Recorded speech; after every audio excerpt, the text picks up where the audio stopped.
Welcome to Within the Frame, where we bring the most pressing issues across the globe into focus. I'm Kim Mok-yeon. South Korean President Lee Jae Myung has wrapped up his first European tour since taking office, marking a busy 10 days of diplomacy across Belgium, Italy, the Vatican, and France. The trip produced a Korea-EU joint statement, a new digital trade agreement, and an upgrade of ties with Italy to a special strategic partnership. President Lee also used the G7 summit to highlight issues ranging from AI and energy security to peace on the Korean Peninsula. So what did Korea gain from this trip, and what does it tell us about Seoul's diplomatic priorities in the second year of the Lee administration? To discuss this, we connect to Andrew Millard, head of international relations at Changwon National University. A very big welcome. Good evening. Thanks for having me back again. And also joining us is Han-na Kim, associate professor at Seoul University's GSIS. Good to see you. Thanks for having me as well. So let's start a discussion right away. First with Professor Millard. So like I've said, President Lee has now completed his first tour in Europe since taking office. So of all the meetings and agreements that we saw over the period, what stood out to you the most? Well, this is a good question to start with. So as you mentioned, this is his first trip to Europe, but it's been a long trip. He's been there for 10 days, started off in Brussels, then moved to Italy, the Vatican City. Then he's been in France talking to various different leaders. So it's been a very busy 10 days, lots of meetings, lots of agreements made. I mean, you could really say there's no one specific agreement or meeting that was significantly more important than the others, because they've all been slightly different in different areas. But he definitely started off in Brussels, meeting with the European Union Commission President Ursula von der Leyen and the European Council President Antonio Costa. And when they were in Brussels, I think, as you mentioned before, they signed this new digital trade agreement. Now, this is very important because, this is with the European Union, so it's not just one country, it's with 27 countries, so it's therefore a very significant, very broad agreement.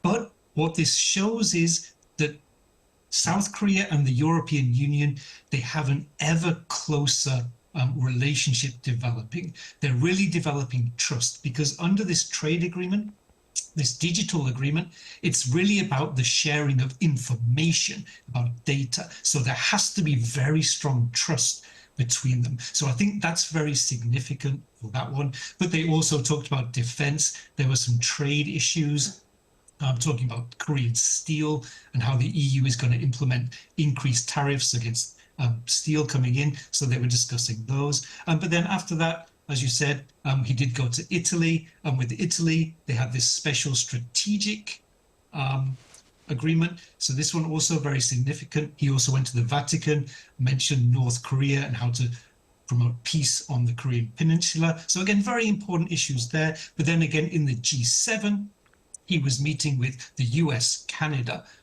Germany's Met. So all of these different leaders, some of them more informal, some of them more formal, but discussing various different agreements. So with Canada, really promoting South Korea's defense industries, and then also clean energy, AI, digital, semiconductors, and various things. So also with Italy, was also bio, aerospace as well.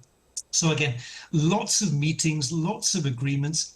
Can we really say that out of all of those, one was much more important than the others? In my opinion, we can't. They were all very important, but what they really show is that South Korea and Europe especially are now really developing very strong, very close relationships in all different areas. Right, indeed. So it really seems the trip produced both diplomatic and economic outcomes across several fronts, of course. Now, one of the things that Professor Millard has pointed out was the Korea-EU summit, which produced this 36-point joint statement and a new digital trade agreement as well. Professor Kim, how significant are these kinds of achievements for South Korea? Right, so this summit carried more weight than the headline number suggests. It was the 11th Korea EU summit.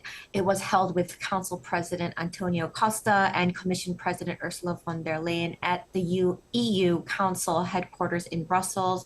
And what makes the timing significant is the gap behind it.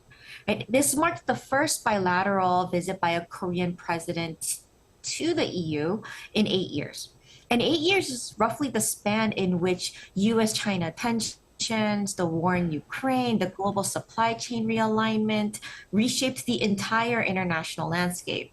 So this means that both sides are essentially, they had to rebuild trust and reset the agenda almost from scratch.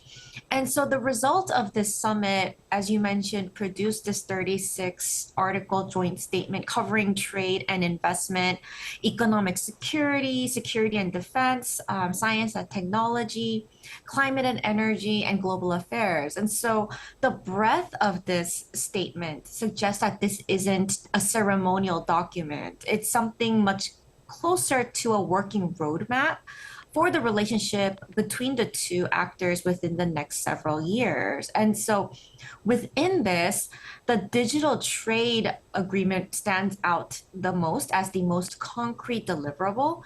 Striking a digital trade framework with the world's largest single market gives Korean firms a more predictable footing on data flows, e-commerce, and AI-related regulation going forward.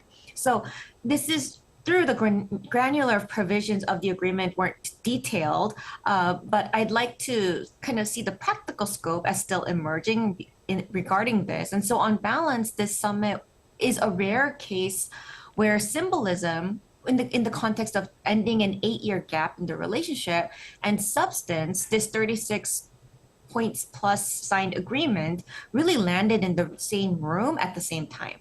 Right. It was indeed a milestone we were seeing. Now, beyond this outcomes, actually, the Lee administration has said that it wants to play a more active role in shaping global issues. Professor Millard, do you think this latest trip had reflected that kind of a shift? I think in a way we can say yes, because as we have mentioned, this trip, it did cover so many different areas. It wasn't just a basic trade sort of agreement trip to develop trade relations. It was very specific. However, just because a country wants to have more of a global role doesn't mean it will or does have a global role. So actually South Korea, we could say it's in a sort of a bit of a gray area, to 애매한 area, because it's not yet a fully global power. I don't know if it ever will be, but it's much more than just a middle power. It's a very strong middle power. So it definitely has the potential in several areas where it can play a global role in the future. Is it doing it now? For that, really, that requires recognition of South Korea's influence in AI, in digitalization, in defense, and so on and so on. Now, where South Korea does have a few different strengths right now is, first one is in technology and technological governance. So we know from last year when South Korea had the rotating presidency of the Security Council, President Lee was pushing for Korea to become a leader in AI regulation. So this one is something that he can continue on, but also cybersecurity and all of these other areas, semiconductors. South Korea doesn't just have to be a developer and manufacturer. It can now play a leading role in creating and setting global norms, global standards, rules in these areas. So it has that area. And another reason that it can do this is because South Korea, we can argue, especially at the moment through pragmatic diplomacy, it's not aligned with one specific country. It's friends with Europe, as we're seeing, also with North America. It's friends with China. So it can play this sort of role of influencing various different countries as well. And then in other areas, norms-based. So President Lee last week mentioned that he wants South Korea to become a norms-based power. So again, this means he's not aligning with one specific system. So again, this gives them more range and more influence. Right, definitely. Now, if we turn a little bit to the economy, cooperation was a major focus throughout the trip, of course, from trade to AI and advanced technologies as well. Professor Kim, which area do you think is likely to bring the biggest benefits for Seoul? So if we think about the areas of trade, AI, and advanced technology, I think the answer really depends largely on the time frame that we're thinking about or we're talking about. In the short term, the digital trade agreement is likely to generate the most visible and measurable benefits. It builds on the existing Korea EU FTA framework and it provides greater predictability in areas such as data flows, e-commerce, and broader digital governance. And because it expands on an already established economic relationship, implementation can move relatively quickly and deliver practical benefits for businesses. But in the long term, AI and advanced technology cooperation may prove to be more consequential. Now, throughout the Europe trip, the Korean government repeatedly emphasized closer cooperation with leading economies in sectors such as semiconductors, AI, aerospace, biotechnology, and energy. And these are areas that are expected to shape future economic competitiveness, and deeper cooperation here would strengthen Korea's position in emerging industries and technology standards. And in addition to this, the reason many analysts pay close attention to AI and frontier technologies is because international rules and standards governing these sectors are still evolving. So for Korea, the opportunity is not simply to participate in existing markets, but also to strengthen its influence in shaping future technology or technological ecosystems alongside advanced economies. Now, with that being said, AI and advanced technology cooperation is inherently a long-term project. So it really depends on which time frame we're looking at. Right. So it's really beyond just opportunities, and we will be looking for some tangible results from this latest visit as well. Now, Professor Kim, defense cooperation was another key theme during the trip. How much potential do you see for Korea's defense industry in Europe? So I do see considerable long-term potential here, but I would characterize this trip as more about building foundations than securing immediate defense contracts. And one of the most significant developments that was Korea and the EU's agreement to begin negotiations on a security of information agreement. So on the surface, that may sound technical, but it is actually quite important. And a legal framework for protecting and sharing sensitive information makes deeper security cooperation and defense industrial collaboration much easier. And this is not going to produce defense exports on its own, but it helps create the institutional conditions that make more advanced forms of cooperation possible. And this matters because defense cooperation increasingly depends not only on weapons systems themselves, but also, I think this was mentioned earlier, on information sharing, technology protection, cybersecurity, and joint research. And so establishing agreed rules in these areas can strengthen trust and facilitate future collaboration between Korea and European partners. And the broader context of this is also very favorable. Since Russia's invasion of Ukraine, many European countries have increased defense spending and have been looking to diversify their sources of military equipment. And that's created opportunities for external suppliers like South Korea. And Korea's defense industry has already demonstrated that it can compete successfully in Europe. Poland was the clearest example where Korean defense systems gained traction because they combined competitive pricing, strong performance, and relatively rapid delivery schedules. And this showed this showed that European countries are willing to consider Korean suppliers when those suppliers can meet urgent operational requirements. So even though there was no major defense export contract that emerged directly from this trip, it was still a breakthrough in this sense. Thank you for that, Professor Kim.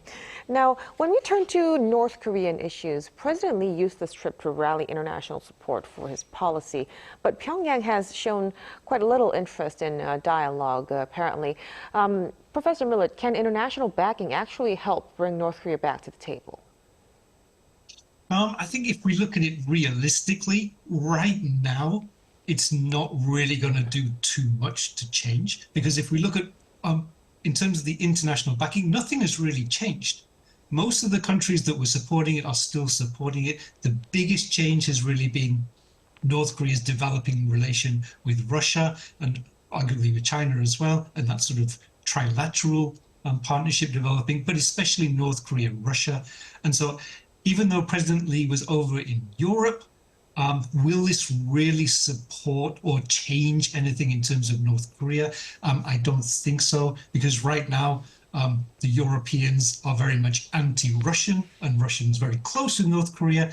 So I don't think North Korea would do anything to jeopardize its relationship with Russia. And so nothing has really changed on that area. But I think the Europeans in general do support North Korea coming back to the table. Right, so a very cautious stance from North Korea, but President Lee's brief exchange with President Trump also drew quite a lot of attention. Could you explain for us what kind of significance could we attach to that interaction? So actually, there were a couple of different interactions. The first one was, I think the key word you said was brief. So in the photo, the group photo, I think they talked for maybe about a minute. But President Lee was very strategic. Introduced himself, said hello, but then also said, oh, President Trump, you've solved the problem in the Middle East. Now come and solve the problem in the Korean Peninsula. So this is really playing to Donald Trump's slightly more narcissistic side, getting into his good books in this just brief interaction. And so later on, when they had the dinner, and then when they were sat next to each other, this is when they're getting off on a good foot already. But 90 minutes when they can really have some informal dialogue. This is really where the relationships are built. So the official signing ceremonies, the summits and so on, things get signed and so on, but that's more symbolic. The relationships happen in the dinners, in the lunches, in the coffee breaks. And so actually the dinner was very important to discuss various different issues. I mean, let's face it, I don't think they were talking about the soup or looking forward to the chocolate cake. They were definitely talking about security in North Korea and shipbuilding, those issues. But very significantly, hopefully developing a good relationship. And for Donald Trump, that is very, very important. Right, definitely. And we will be looking for some of those results tomorrow. By tomorrow, we hear. Now, finally, Professor Kim, when you look at this trip as a whole, do you think it was able to deliver more symbolic value or some concrete gains? I wouldn't necessarily frame this as a choice between the two, but what makes this trip noteworthy is that it was a combination of both. Now, the symbolic value was substantial. This was the new administration's first major European tour, the first state visit by a Korean president to Italy in 26 years, and the first visit by a Korean president to EU institutions in 8 years. And the trip also included participation in the G7 summit and an audience with the Pope. And each of those events carried diplomatic significance in its own right and signaled a renewed Korean commitment to engagement with Europe. But at the same time, the trip also produced a number of tangible outcomes. The most important were the comprehensive Korea-EU joint statement covering a broad range of policy areas and the signing of the Korea-EU digital trade agreement. And in addition to this, Korea and the EU agreed to begin negotiations on a security of information agreement, and Korea and Italy also upgraded their relationship to a special strategic partnership. And so, there are both sides to this, but that being said, it's important to not overstate the immediate impact of these achievements, since a lot of these are still ongoing and in the very early stages. So it's not an unusually balanced, it is an unusually balanced diplomatic trip in this regard. Right. So one thing clear would be that this trip actually helped us and gain excitement to look onto the second year of the Lee administration's foreign policy, of course. I'm afraid we'll have to conclude our discussion here tonight. Thank you so much for your insights, Professor Kim. Thank you. And of course, Professor Millard, we really appreciate it. Thank you. And that'll be all from us on Within the Frame. Be sure to tune in again next time as we continue to explore the stories that matter. Till then, stay informed and engaged.